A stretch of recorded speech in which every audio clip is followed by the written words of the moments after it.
Now let me tell you a classic story. It's the story of Lydia Cologne. And I'll give you Lydia's list. Lydia became a distributor 19 years ago.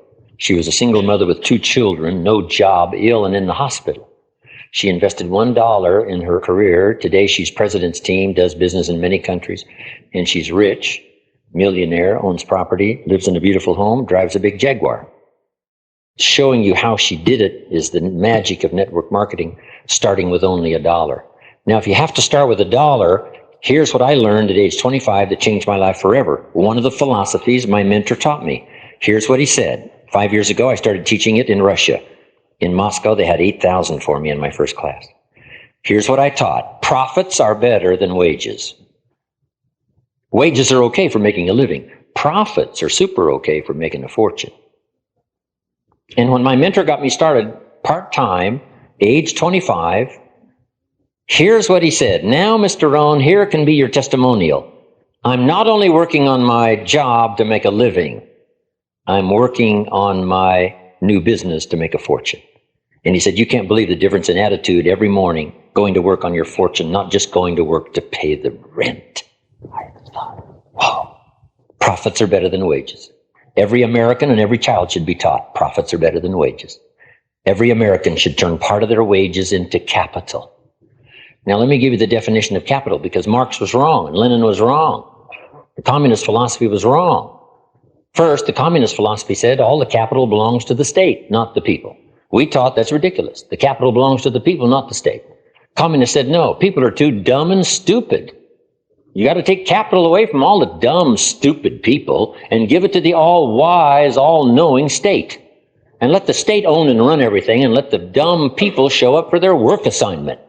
That was their philosophy. And they conquered over half the world with their idiotic philosophy. And Reagan was right when he called it an evil empire. Not the Russian people, but the philosophy that the people don't have the genius to bring goods and services to the marketplace and build a dynamic society. And that's not what they wanted.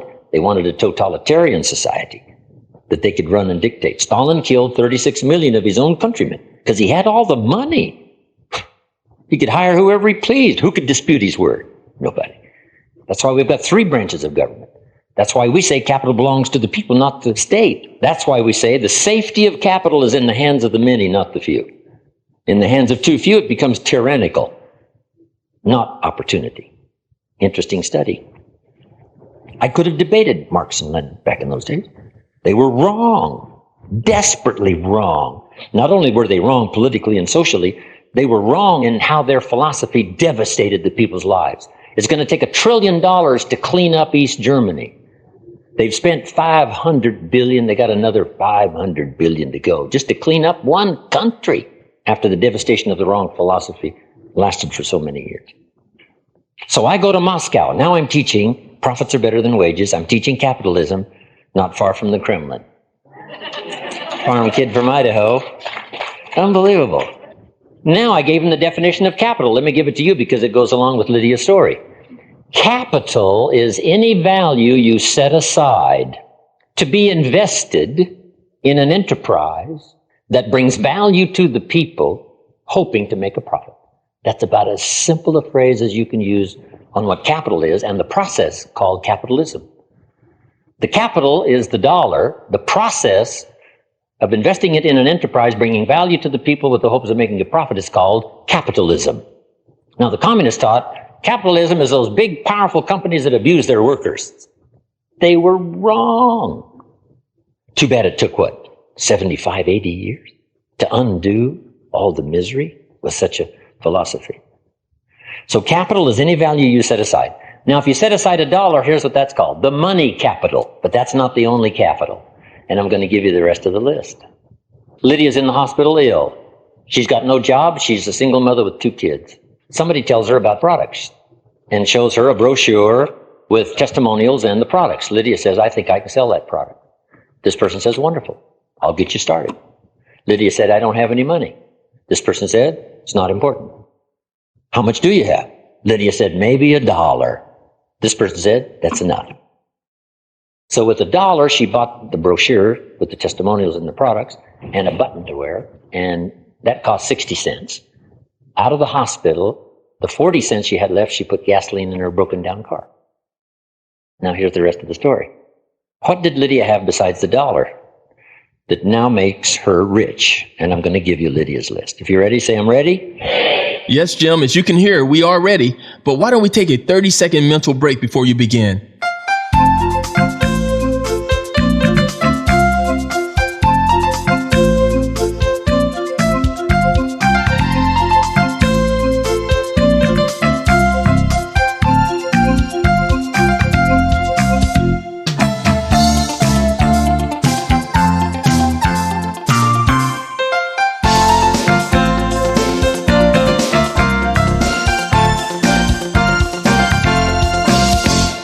Number one is time, besides the money. Now, this is now called capital time. Remember, capital is any value you set aside with the purpose to be invested in an enterprise bringing value to the marketplace, hoping to make a profit.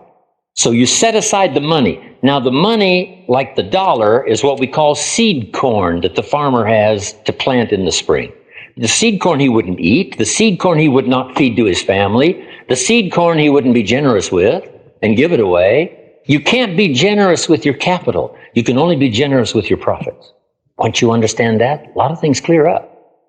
Now, Lydia not only sets aside the dollar to be invested, which is capital money, she sets aside time, which is capital time.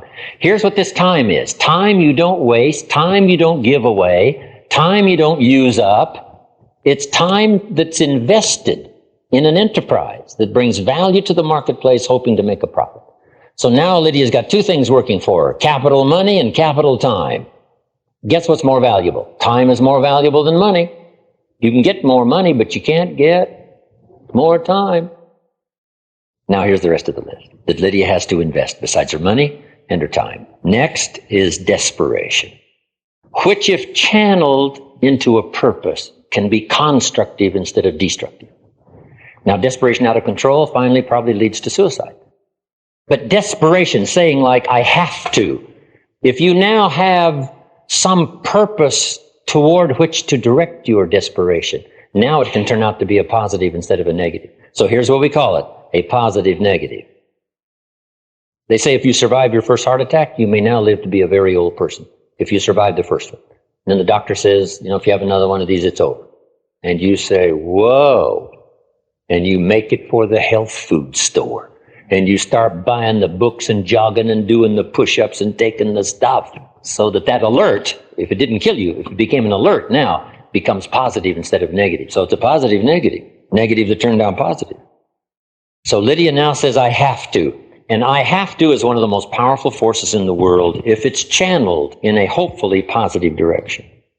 But now somewhere along the line, and here's the mystery, and who knows when this happens, for each of us it's at a different time.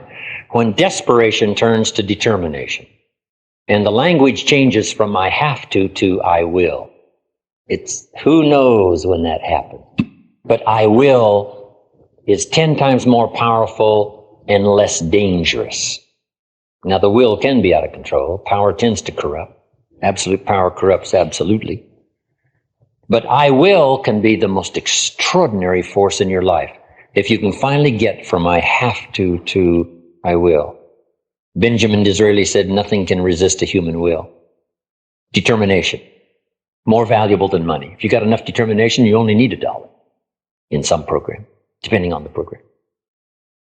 Next, Lydia invests her energy and vitality. Guess how much we've got? A limited supply. I'm now not only teaching time management, but energy management. Don't let all your energy flow into little non-essential things and then not have any left for the big occasion.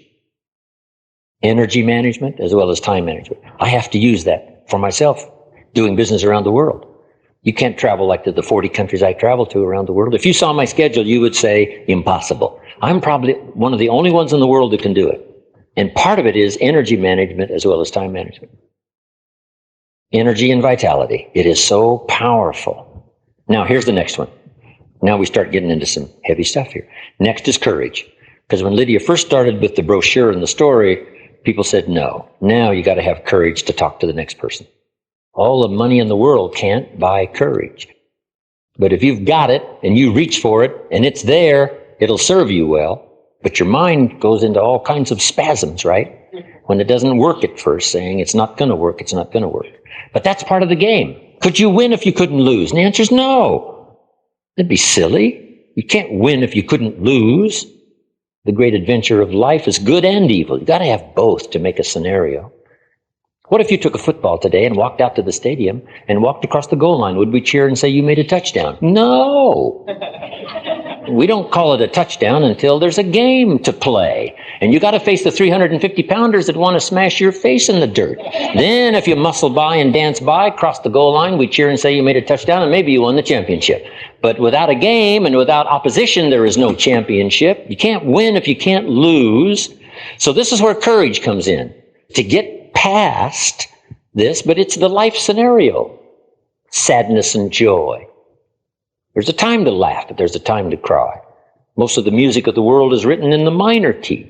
This whole scenario of good and evil, the clash, and we're in the middle. It's called a grand adventure. And if you treat it that way, I'm telling you, it is the greatest game to play. So now when someone says, no, Lydia needs courage to talk to the next person. Now finally, Lydia finds someone who says, yes, Lydia, these products look good. I want these products. Lydia says, I don't have any. Now what does she need? Let me give you the word. Sometimes it's hard to find in another language. Ingenuity. How do you do it without any money? Is it possible? Of course. Because here's what you can do engaging in capitalism. You can buy and sell, or you can sell and buy. So Lydia comes up with a classic line. Let me give it to you. It's one of the best. When Lydia says, I don't have these products, but she says, let me tell you my story. That's magic. Let me tell you my story. I'm a single mother with 2 kids. I just got out of the hospital. I got no job. But in the hospital, I found this brochure. And I think I can sell this product. In fact, I think I'm going to do really well. So here's what we must do. If you'll give me your money for your products, I will go get the products, bring them back, and deliver them to you. When I do that, I will make a small profit. And if I do that often enough, I'll have enough profit to buy these products for myself and my children. Then she asked the classic question. Wouldn't you like to be part of my story? That kind of ingenuity is irresistible. Trying to find this word in another language is difficult. So I describe it in English. Here it is in English. Figuring out a way to make it work. That's what ingenuity is.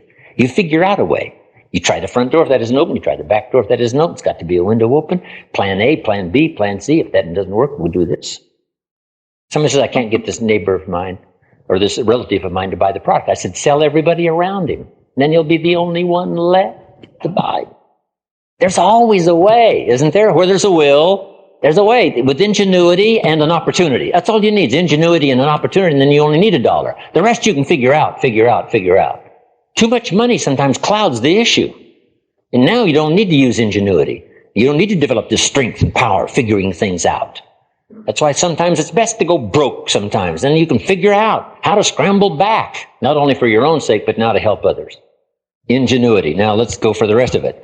Now here's what takes over immediately with Lydia, with her first customer. Ambition. How long does it take to create an incredible reservoir of ambition? I mean, it doesn't take very long. If you're desperate, and then you're determined, and you've taken some of your time and your energy and your vitality, and you've sparked up your courage, and you've figured out something, and it works, immediately a flow of ambition starts to come your way. Guess what the ambition comes from? Her own testimonial. If I can do it once, what? I can do it again. If I can sell 1, I can sell 10. If I can get 10, I can get 50. If I can get 50, I get rich. Suddenly, ambition starts. With the least excuse, ambition is ready to work for you. And the least excuse is to make some progress. Whatever progress, by your ingenuity, by whatever. Ambition. Now let me give you the rest because I've got to finish up here. Next is heart and soul. And if you ever have a chance to meet Lydia, she's translated my books into Spanish and Portuguese now. She's still a single mother with 2 kids. But now she's rich and she has grandkids. It's a classic story. I'll tell you a little bit more about it when I finish. Next, because I want to just finish this list. Next is heart and soul. If you ever have a chance to meet Lydia, you'll say, gosh, she puts everything she's got into everything she does. If you haven't tried that, I'd try it. Or try it for a year. If it doesn't work, you can always go back to the old ways. Next is personality. Everybody's got one. It needs to be refined to fit your situation. I don't know what unique personality you need to make your thing work, but whatever it is, work on it. Maybe you need to smile more in your situation. Maybe you need to give people more of the gift of attention in your situation. Work on your personality.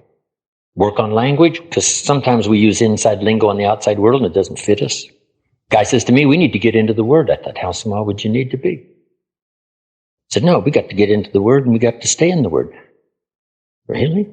Guess what I found out later he meant? We should read the Bible more. I said, well, that makes sense, but this into the Word was a little... Now I found out that kind of language in his inside group made sense. Outside, didn't make much sense, right?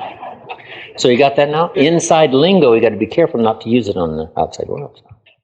But charisma, becoming an unusual person. We recognize charisma when we see it. John Kennedy. Some people walk in the room, it's just their presence. Jesus must have had it.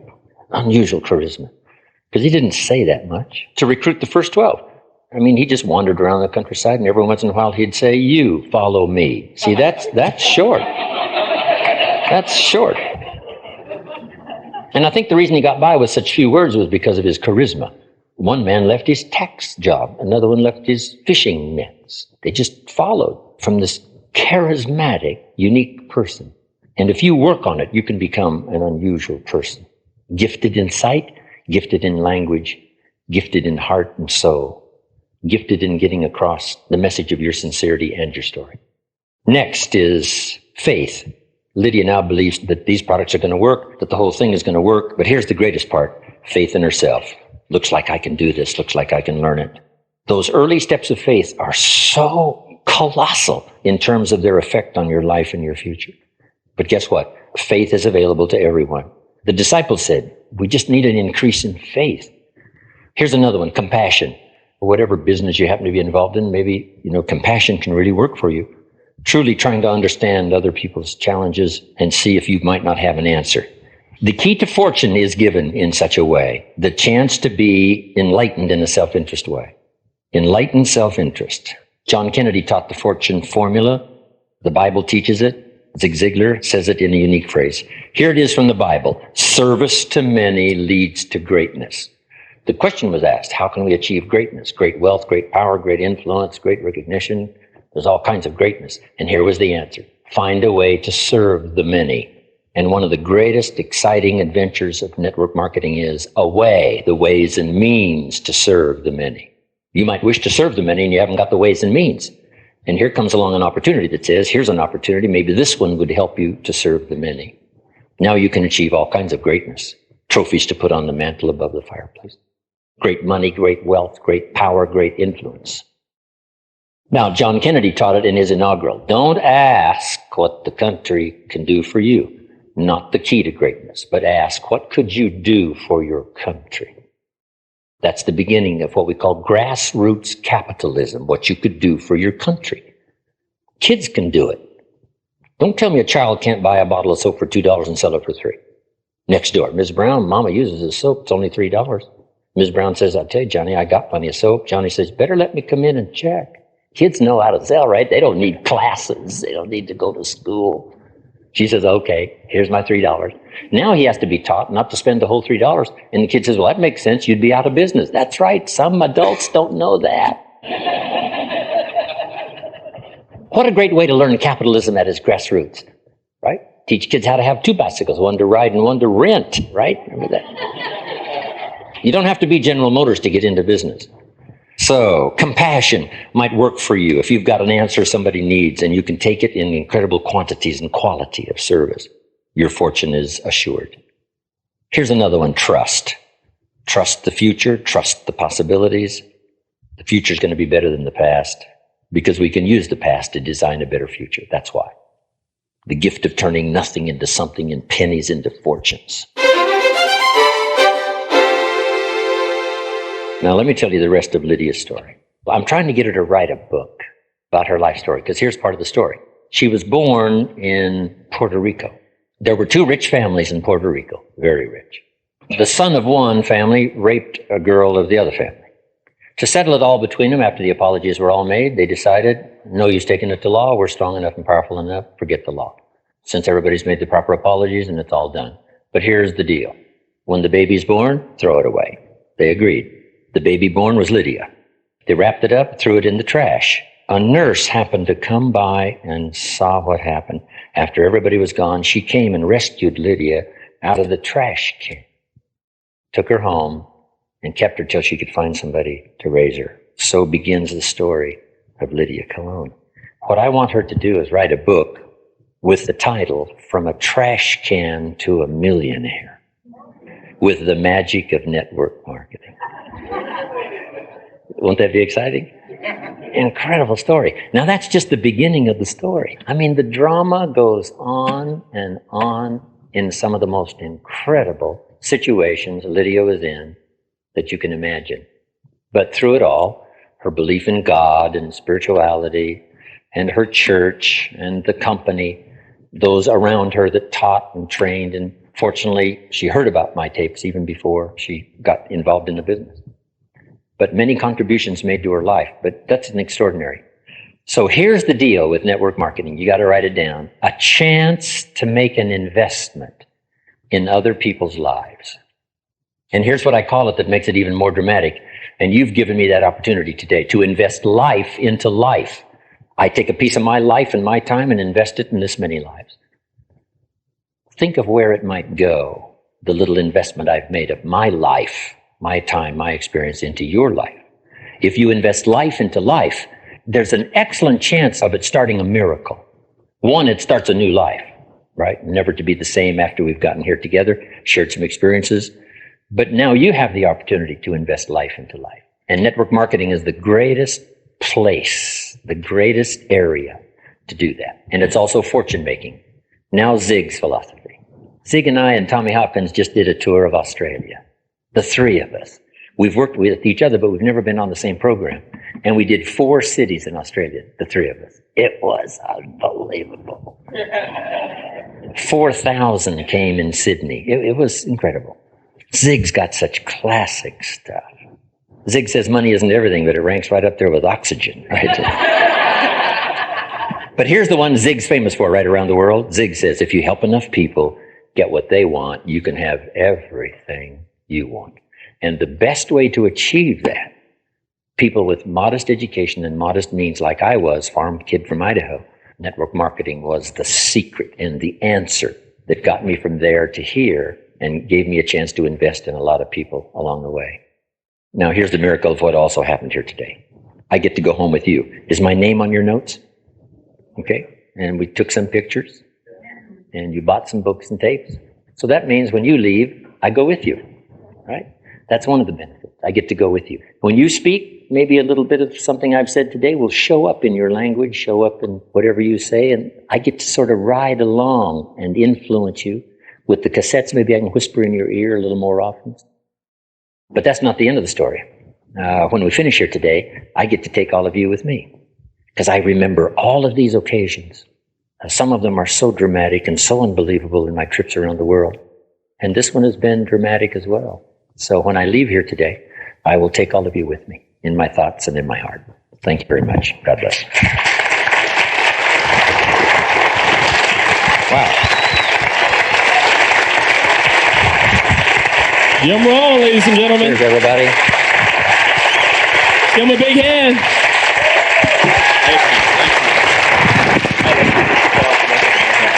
Thank you. I guess yeah, 2 questions. Okay. So I want to ask Jim 2 questions. 2 questions for Jim real quickly. Let me sit down. Okay, there we go.